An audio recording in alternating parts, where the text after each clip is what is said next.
Friends and patriots, welcome and good evening to you. My name is Ajuri Ngelale, and I come to you from the nation's capital. This is Eagle Eye.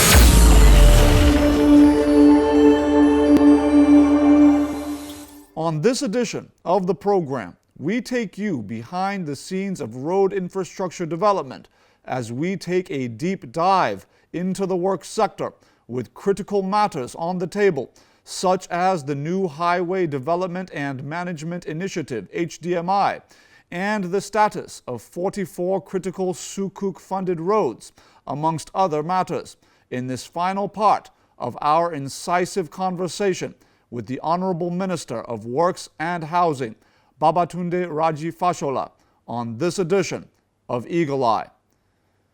Given the extensive on-site content in this edition, we will present our briefing memoranda on subsequent editions of the program.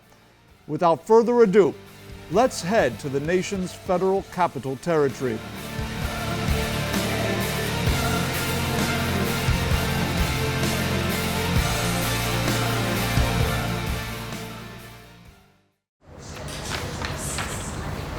For the man who famously engineered the birth of modern-day Lagos State, a break from nationwide project inspection means heavy administrative work in the office. Document after document, Nigerian road infrastructure boom in recent years begins with his endless scrutiny behind a desk. This quantum of work is not done in a silo. Behind the next door is the minister's chief of staff, Dimeji Sofawora. Feeling the ticking clock, he processes documents and prepares loaded ministerial schedules. The first visitor this morning is the Director General of Nigeria's Debt Management Office, Patience Oniha. DMO serves as a close partner in providing Sukuk bond support to the construction of over 44 federal highway projects equitably distributed across every geopolitical zone of the Federation, with each zone receiving the exact same amount of money. The proceeds are released on an annual basis and provide contractors with predictable payments in exchange for predetermined performance benchmarks measured in kilometers to be constructed according to payout.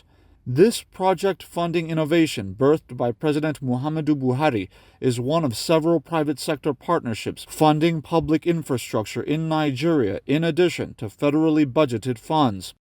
The beneficiary Sukuk projects can be seen on the screen. The minister notes that the consistent oversubscription of Sukuk bonds by private investors proves the belief investors have in returns coming from Nigerian infrastructure investment. If you use the IT was something that is adaptable to an Android and an iOS system. So we're trying to create something like that so that it can respond to every technology that you bring to the table.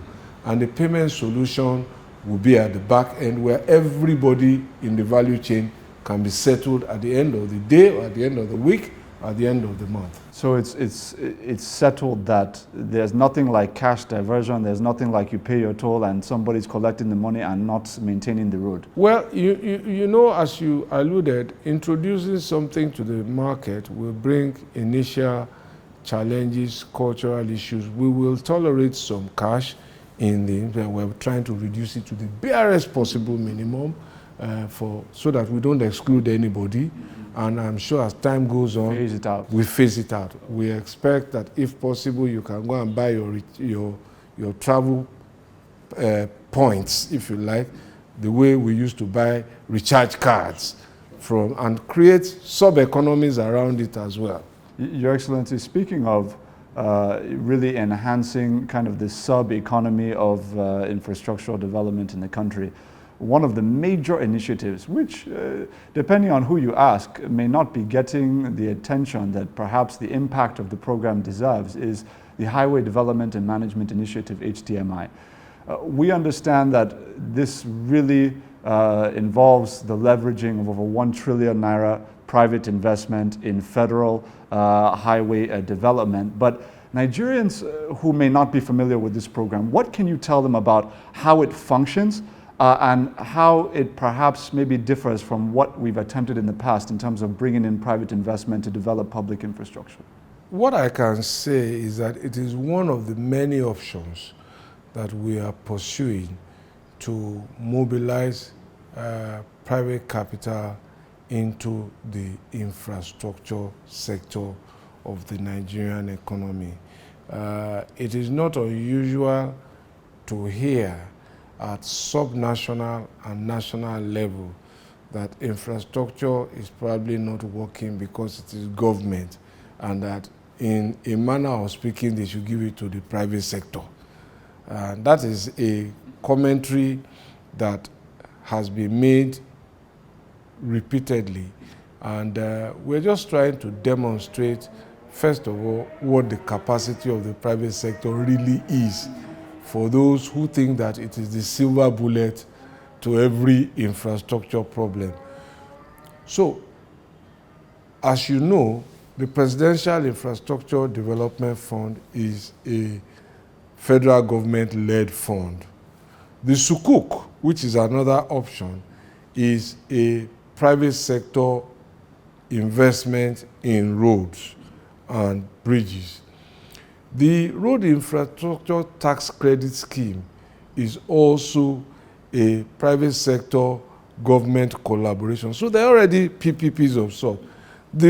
What the HDMI then seeks to do is, let's see who has the pockets to actually take a road. A whole stretch of road. Mm-hmm. 30 kilometers, 100 kilometers, 200 kilometers, and take over all of the management. So that's what we offer as first a value concession. So we're starting with 12 roads, mainly dual carriageways. So we've had a mixture of local and international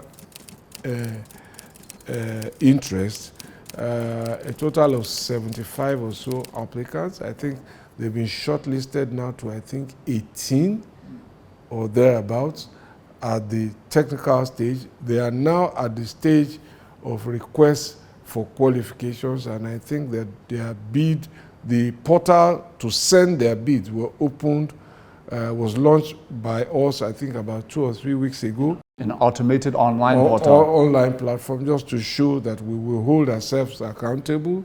And so we have a project development team made up of members of this ministry, people from the Bureau of Public Enterprises, which is the BPE, the parastatal and implementing arm of the National Council on Privatization that reports to the Office of the Vice President. We also have representatives of the Infrastructure Concession and Regulatory Commission, because we have to follow those laws because there are concessions we're looking at.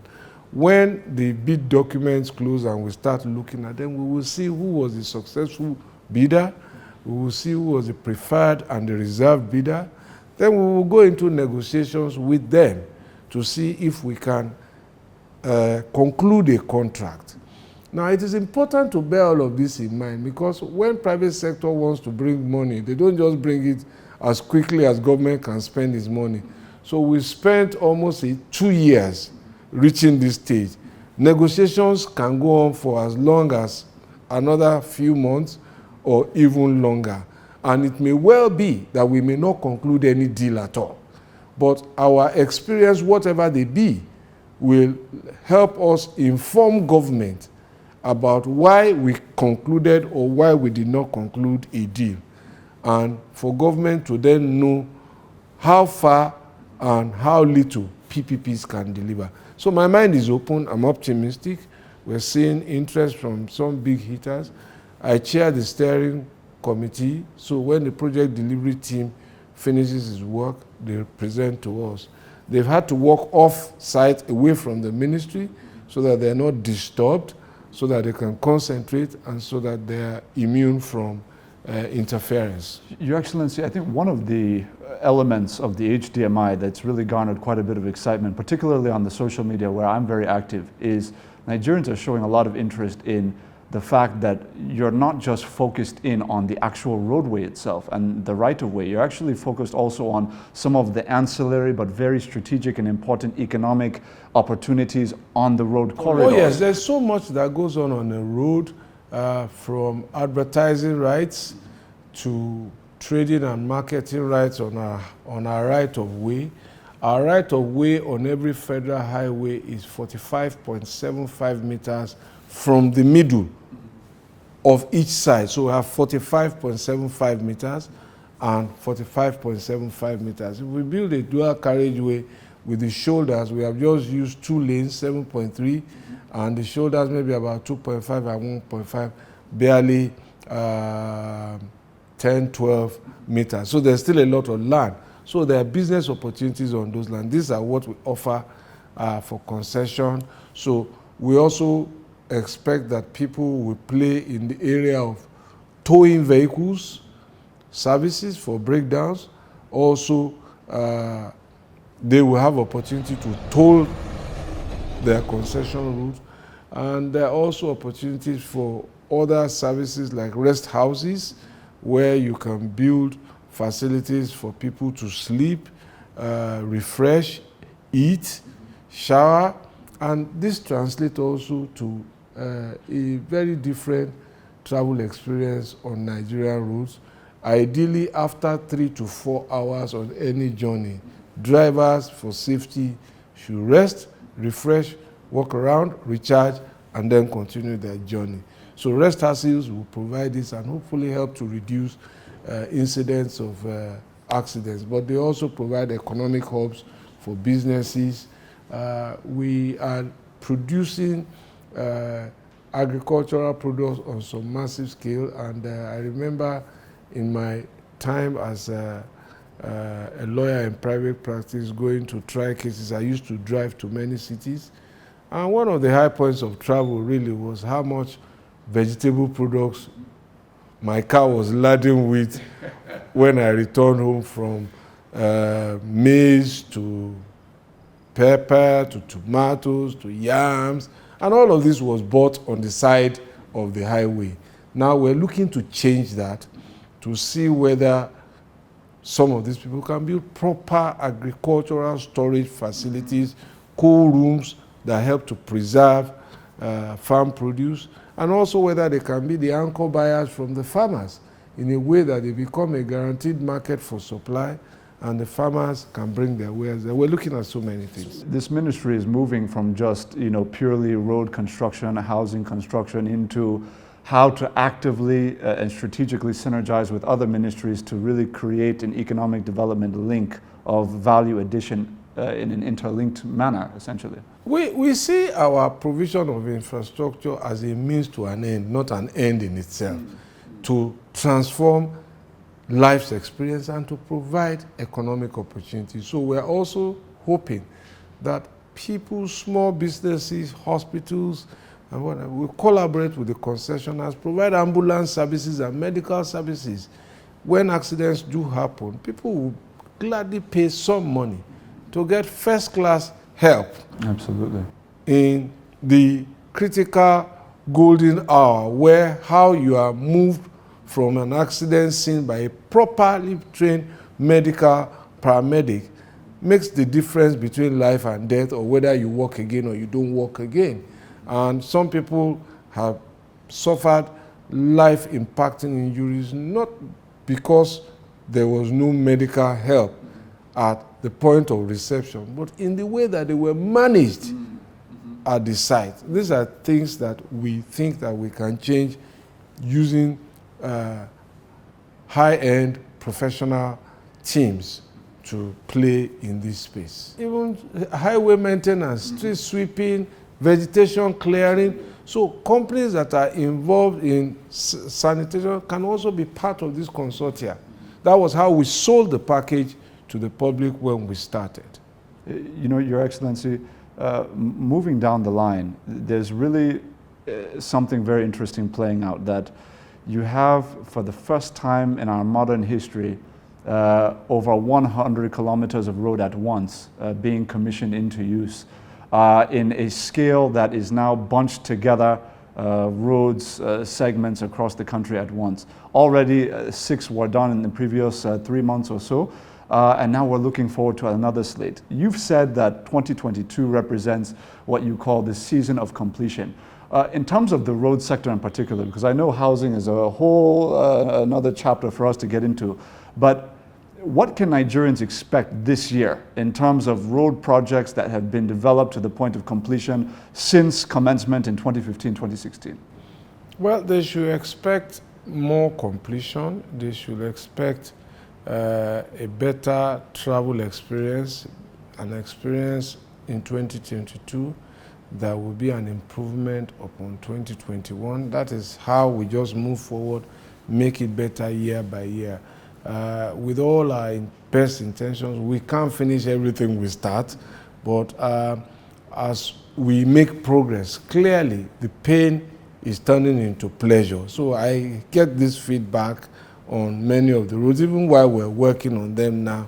On the completed sections, people who drive to say, oh yes, it was better when I passed through, but when are you going to finish? Yes. And that is a welcome conversation. So, and we're being methodical. So they would expect that we will finish some more. We've talked about the second Niger Bridge, Lagos-Ibadan Expressway, many other roads that will finish this year across the zones. Your Excellency, we've been able to address quite a bit in terms of the work sector, but we know that so much work is going on in terms of the housing construction sector. What can you tell Nigerians about what is unfolding in housing development across the country? We will see housing completion also, which has started in some of the states. Delta has completed phase 1. I think Osun has also completed. The ministers were in the states to commission. Kaduna also. Nasarawa has happened, and there's more to come. And federal secretariats, which represent our public buildings in Nasarawa, Bayelsa, Zamfara, Awka in Anambra, nearing completion. In fact, they've been finished. What we're doing now is equipping, furnishing, landscaping. So we will complete those and hand them over this year. There are also our parastatals. Federal Mortgage Bank has over 2,000 units of houses across the states and zones at different stages of completion. You will see us handing those over in 2022. The Federal Housing Authority also has a couple of projects in other different parts of the country, including the one at Zuba. You will see us bringing those to closure before the end of term. And we have site and service schemes. We are also in federal universities and tertiary institutions building their internal road network. As of today, we are intervening in 77 of those federal tertiary institutions, and we had completed, I think, 22. So we are now we've completed now another 16 that are being commissioned. We're working on, I think, almost 40. So we were supposed to start a handover and commissioning within the schools when the ASU strike broke forth, and we had to hold on. Your Excellency, I will just wrap up by asking you, as we move now, maybe quicker in some ways than many people expected with the new Electoral Act amendment into the 2023 general election season. How stark, in your opinion, and of course your opinion is not like any other opinion because you operate from a level where you can see many things that most Nigerians cannot see. What would you say to Nigerians about the choice they will face in just a few months from now about the future governance of this country? between what they've seen under the leadership of President Muhammadu Buhari and what they had seen in the preceding 16 years before then? Well, I think that some of the points of pain for us as a people have demonstrably been as a result of our failure to invest in infrastructure. We've outgrown most of what we built, our airports, our seaports, our road network, our population has outgrown them. And this government is responding to them in the most aggressive and unrelenting manner by providing not just road and bridge infrastructure, rail and airport and seaport infrastructure. So at least in my lifetime, I have had the privilege of riding an intercity rail in my lifetime in my country. The only place I had that opportunity was when I go abroad. So in my lifetime it has happened, and it happened during President Buhari. And so I travel from Abuja to Kaduna when I need to, and I'm looking forward, when my work permits me, to enjoy the ride on the Lagos to Ibadan, and inevitably the connectivity from Lagos to Kano. So that's already happening, and people should see that as a demonstration of our capacity to do the things that we promised. Ultimately, when you look at all of the basket of investments, they speak to one clear thing: the difference between us and our opponents who hide under an umbrella. And they speak to the progressive difference between us, that as progressives, we are committed to improving the condition of the human being. That's what it means. And this is the debate that we must really have. What do the people want? Because we had an opportunity to invest and build all this infrastructure. We earned the money, but we chose to use that money to defend the exchange rate, while other nations were investing it in assets that would change lives. So it is easy for rice to have sold at 7,000 at that time, but we have consumed the rice and it has gone because we were maintaining, using our reserves to defend the exchange rate. That's a policy choice. But this administration has decided that all of its resources it will invest, even if it didn't have, it will borrow to build assets that will last at least 1 or 2 generations. And expand the economy. And expand the economy. In the process, create wealth and work. President Muhammadu Buhari very recently made the public point from his holiday that in his opinion, the Nigerian media had been focused on potentially majoring in the minor and minoring in the major. Is there an issue with us being fixated on things that ultimately don't matter to the ordinary citizen of this country? And do you think that there is a way forward in terms of drawing the attention of media practitioners and of course the entire nation to those things that actually impact the lives of our people?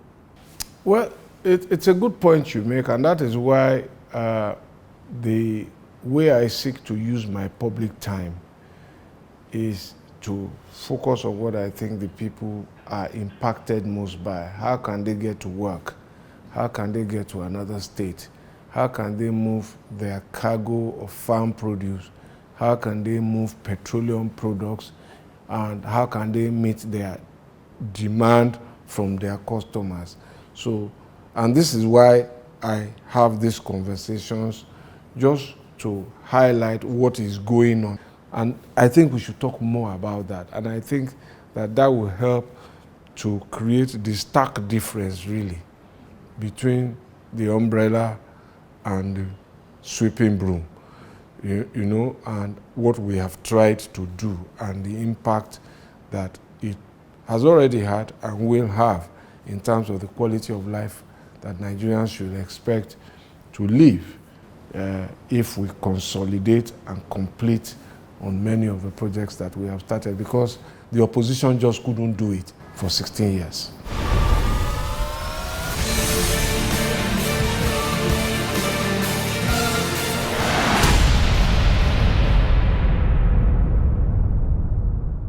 Share your thoughts and constructive comments with us on the Eagle Eye Facebook and Instagram page. As always, I have enjoyed this time with you, and I thank you for your viewership. I look forward to your company as I host you once again next week at this same time on this network. Until next time, may God Almighty go with you, and as eagles, may we all soar and lift our nation high as we do.